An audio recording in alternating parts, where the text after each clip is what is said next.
The Legend of Zelda Skyward Sword marks the 25th anniversary of Nintendo's most cherished franchise. Nintendo's landmark title is sculpted around the Wii's technological capabilities, where the development team has endeavored to create motion controls that blend seamlessly with the gameplay.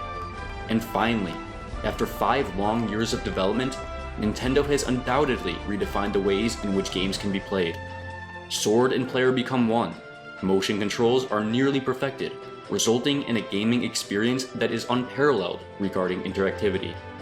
But, does this interactivity lend itself to being a great game? And for that matter, does this huge investment in motion controls detract from other aspects of the game? Without a doubt, Skyward Sword represents an evolution for the series, especially with regards to player control. Unfortunately, the innovation displayed by the one-to-one motion controls is offset by a vacuous overworld, cliched story, and linear gameplay. The Legend of Zelda Skyward Sword is a very good game, probably even a great game, but it's not a great Zelda game.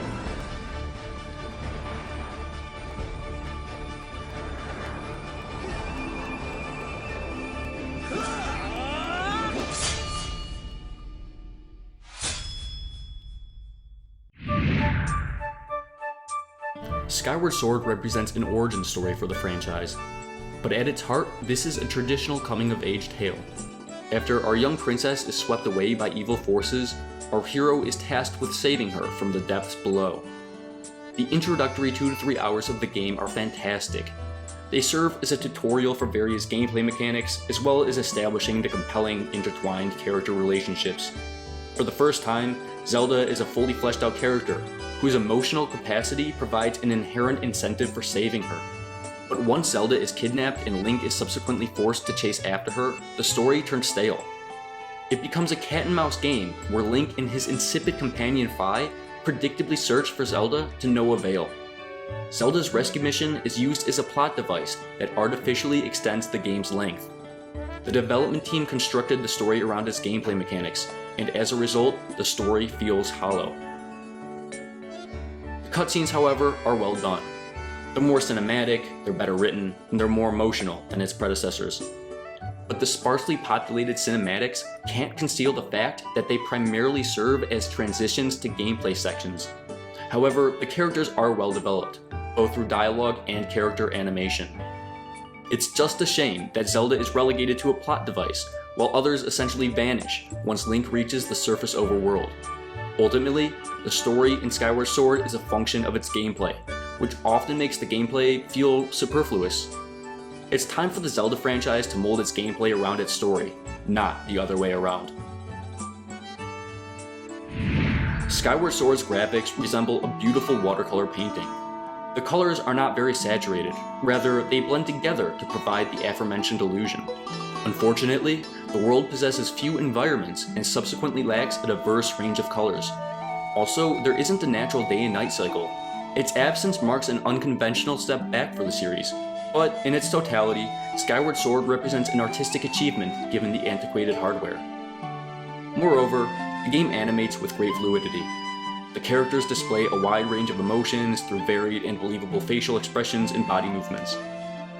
Locked in at 60 frames per second, the game never slows down, no matter how much action takes place on screen.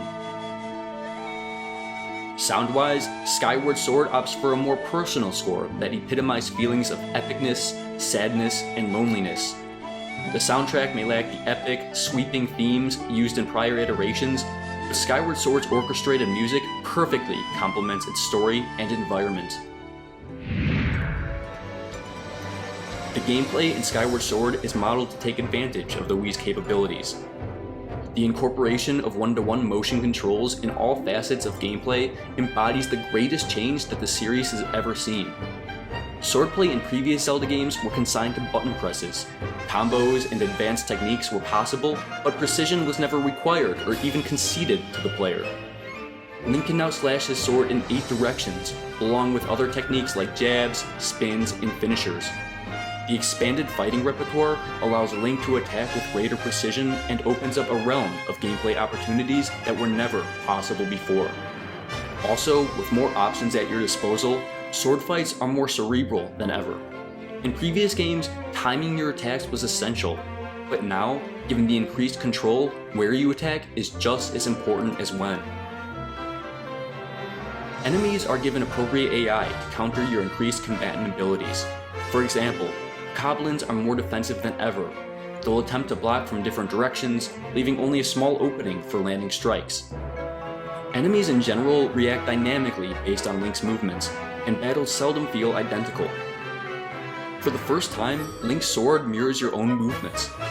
During the approximately 50-hour main quest, my Wiimote would occasionally desynchronize, rendering my control wildly ineffective. The unpredictability of these moments manifests feelings of apprehension while in the heat of the battle, and the precise control this game requires only accentuates the issue. And despite the adept enemy AI, battles can feel precarious given the capricious nature of the controls. But more often than not, Skyward Sword controls beautifully. The items you collect on your journey integrate motion controls as well. All of your old favorites are included, the bow and arrow, bombs, slingshot, etc., along with some inventive and some not so inventive additions to your arsenal. The beetle, for example, can be used to fly and drop objects across otherwise unreachable areas, and it can also be used as a reconnaissance tool when advancing on unfamiliar terrain. Its dual functionality renders the object an inherently useful tool. Other items like the gust bellow and the digging mitts, they don't fare nearly as well. They're called upon only when specific puzzles necessitate their use, which is an arbitrary attempt to provide the illusion that these items are not obsolete. The frivolous nature of certain items has been a long-standing issue since the series' inception. That being said, most items offer some intrinsic value that serves more than just being an excuse to add more puzzles. Another first for the series, items can now be upgraded through collecting various things that are littered throughout the overworld. The inclusion of RPG-like elements to the Zelda franchise is met with mixed results. It's better in theory than in execution. The game scales its difficulty with the assumption that the player will not upgrade his or her arsenal. Thus, the game never requires the use of heavier artillery.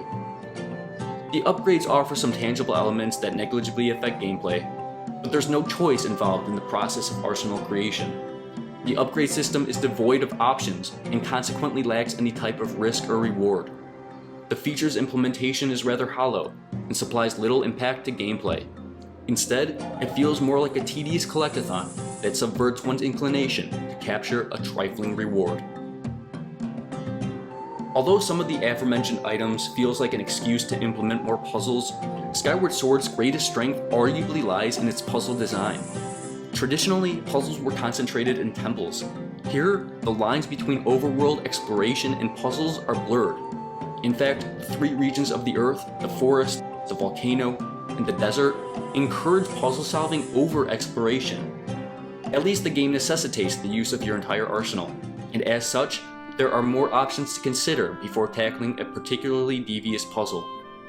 Furthermore, the 7 official temples warrant the use of every item. The age-old formula of using only the dungeon's weapon to complete it is slightly recalculated here. While items are primarily employed in the dungeons they're found in, the developers continue to require their use throughout the course of the game. The standard stages are here, but the dungeons separate themselves from previous games by incorporating a myriad of gameplay mechanics that are unique to each dungeon. From steering boulders atop pools of lava, swinging from vines across bottomless pits, to dousing fires by flinging watery fruit from your sword, the environmentally familiar dungeons are never monotonous. Each mechanic is fundamentally sound in design, but more importantly, the mechanics are incredibly fun.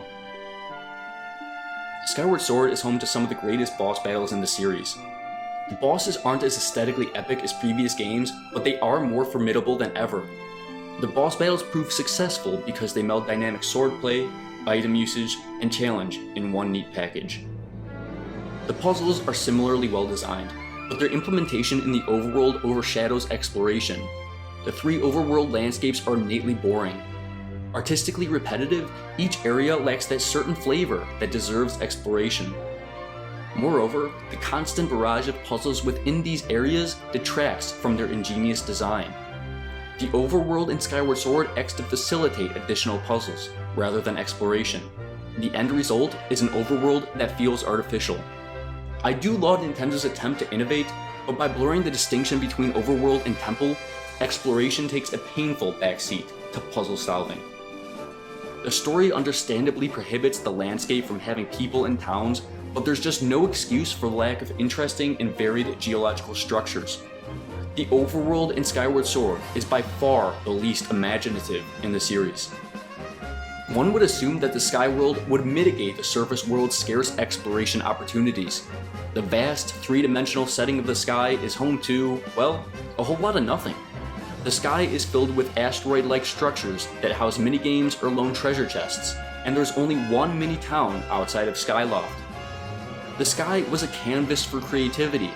Instead, its multi-dimensional nature lays waste to nothingness. Objectively, the sky represents the biggest design failure in the game. Such wasted potential in such a promising area. The empty sky combined with the vacuous overworld results in a journey devoid of exploration. The well-designed puzzles are well-designed, the individual puzzles exude brilliance, but when strung together, the essence of the Zelda experience is lost. The pacing of the game suffers greatly when the entire experience feels like one long puzzle. The choice to sacrifice exploration in favor of additional puzzles does not pay dividends as intended. The puzzle-induced gameplay is varied, but the action is never fragmented to make way for subtler moments. There is no meandering aimlessly across scenic countryside. You always know where to go.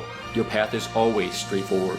It's only a matter of solving a puzzle to transition into the next gameplay section, and as a result, Skyward Sword feels linear. Skyward Sword is a frustratingly difficult game to review. Its attempt to innovate is met with mixed results. Many of the game's positives are often offset by its shortcomings. At times, the gameplay reaches heights such that its brilliant design lays foundations for how future games should be played. When the game is at its best, it's nothing short of breathtaking. At other times, I'm baffled by curious design decisions and glaring feature omissions. Unfortunately, the negatives often encroach upon its many pockets of brilliance. The result is an experience that is simply not as good as the sum of its parts. Still, the game is very well made, but Skyward Sword ultimately falls under its own ambition. The Legend of Zelda Skyward Sword gets a 7.9 out of 10.